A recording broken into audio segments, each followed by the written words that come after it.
Good morning. I thought it'll be important for us just to reflect a little bit on why we are studying the book of Daniel. Up to now, we've looked at three kingdoms: the kingdom of the Babylonian Empire with Nebuchadnezzar, a heathen king finally becoming a converted man, one who believes in the God of creation.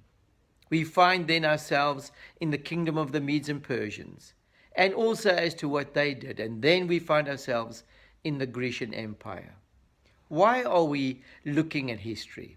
What is the purpose? You know, I don't want us to find ourselves trapped again and not learning anything.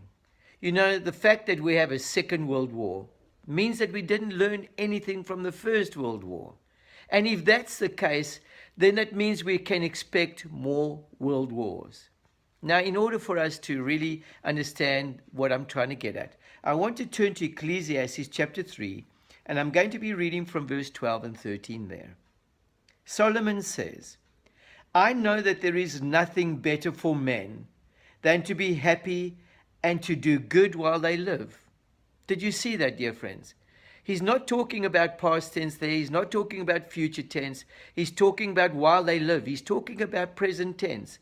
And there's two things that are important here that he wants us to consider. And that is that we need to be happy and we need to do good. Then he says in verse 13, that every man may eat and drink and find satisfaction in all his toil. This is the gift of God. Dear friends, we're going to look at history and we're going to find out what people did wrong or did right. But it's not going to mean anything unless it adds to our happiness and adds to the quality of our lives and helps us to be better citizens in the world we are now living, that we'll be good to one another. I want us to go also now to Daniel chapter 7, and we're going to just recap the third beast. And the reason why I want to do this is that we've come to the close of the first scene as we find it in the book of Daniel.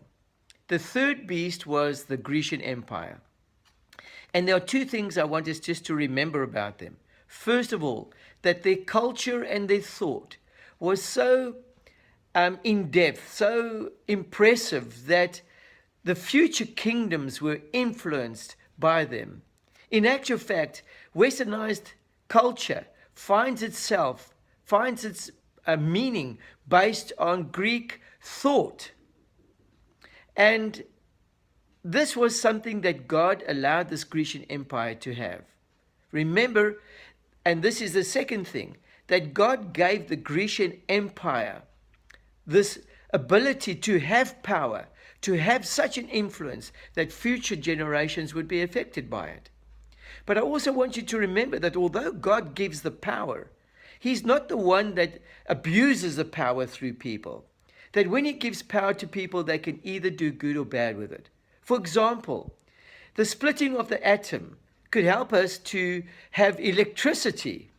But the splitting of the atom could also give us an instrument of warfare, of destruction. You see, God didn't give us the power to do good or bad. He gave us the power to use it the way we chose to use it. So the good or bad that comes from it is not something that God initiated, but it was something that we have done. God only gave the power.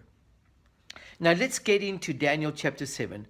And I want to start reading there by verse 7.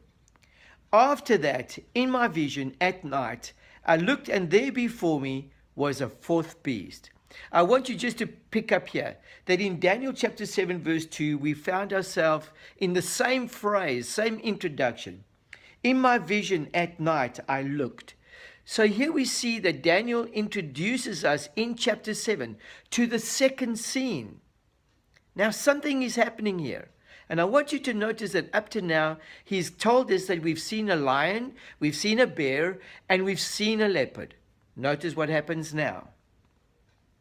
And there before me was a fourth beast, terrifying and frightening and very powerful.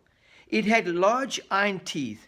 It crushed and devoured its victims and trampled underfoot whatever was left. It was different from all the former beasts, and it had 10 horns. Right here, Daniel tells us that he couldn't even give a name to this beast. It wasn't a name that he knew. He just calls it a terrifying beast. And then he says this: it was different from all the former beasts that he had seen and that he had been sharing with us. I want you to notice this as we close off the study for today, that this beast, this second scene, is introducing us to something that we need to be aware of in order to be able to understand what's going on in the future. But to round this study off, I want you to remember, dear friends, again, that God calls you to be happy. And if you can learn things from the past that will make you happier, then that's great. God also calls us to be good.